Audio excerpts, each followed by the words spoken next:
मन मोर एक फूल बगीचा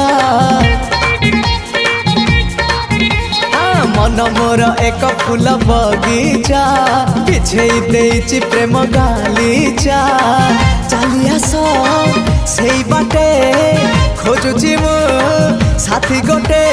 सुंदरी सुनयना ना ना झुमता ना ना ना आस सुनयना झुमता ना ना ना आस सुनयना झुमता ना ना ना ना आस सुनयना झुमता ना ना ना आस सुनयना।